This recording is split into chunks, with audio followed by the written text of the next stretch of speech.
Hello friends! So we are going to start off this project with one of our most important steps, which is writing our name on the back. Okay, so I'm just going to write my name somewhere on the back of my paper and then flip it over so I'm ready to get started. And then I have a separate piece of small white paper. I'm going to do the exact same. I'm going to write my name and flip it over so I'm ready to get started. Okay, so we are actually going to start out with our purple paper. We're going to keep that black crayon and we are going to draw a ground line or a space that is the ground. Yours can be straight. I liked mine to be bumpy, but it's a little bit up to you how you want to do your ground line, as long as it's close to the middle but a little bit below the middle. So we don't want our ground to be way up at the top by the sky, and we don't want our ground to be too low.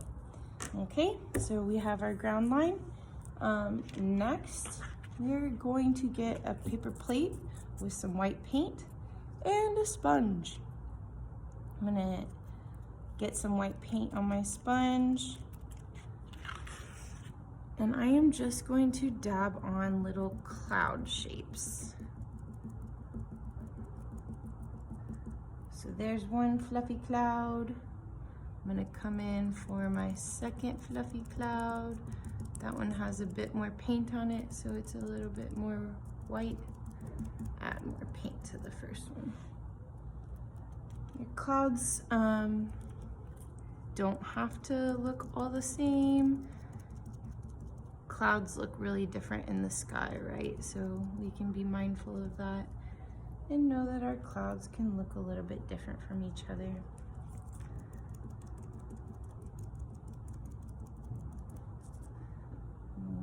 I'm almost done. I'm gonna just put one more cloud over here in the corner. You can decide how big your clouds are, how small your clouds are, but I am done. So you can see all my clouds and my ground line, and it has my name on the back. And so I'm finished with my purple paper. The second step is that I am going to take my small paper, and then I have two different colors of paint. It's probably pink and blue. If you have a different color, if we have different colors, that's totally fine. But I'm gonna use a paintbrush and just dip into, I'm gonna start with my lighter color. I think it's usually best to start with your lighter color. And I am just going to paint my whole paper with the pink and blue. I don't have to put any people or any kind of pictures on it, as long as I'm getting my whole paper painted. And you guys will probably have the placemats underneath you so that you're not painting on the table, but I'm being careful not to get it off my paper. If it goes on the table a little bit, it's okay. Miss Murda will clean it. Maybe some helpful students can help me clean it. Okay, so I've given a nice layer of pink paint, and next I'm going to add in some blue. Before I stick my paintbrush in the blue, I'm gonna make sure that I wash it really good in the water. Oh, there's still some pink on there, I can see. I don't know if y'all can see that, but I'm gonna keep washing it until all that pink is off.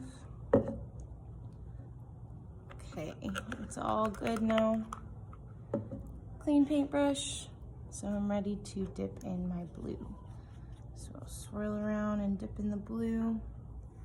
And I'm just going to kind of put it randomly.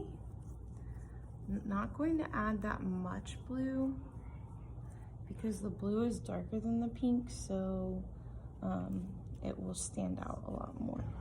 In fact, I'm gonna wipe off some of the blue that I got and just spread it on. Just like that. I don't want to keep going because then I'll completely cover up the pink. In fact, I might clean all the blue off my paintbrush.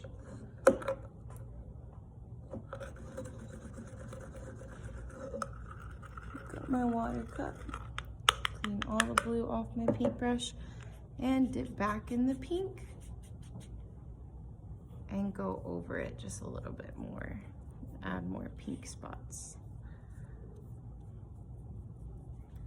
All right, and then I am done. But when I'm done, that means it's time to clean up, right?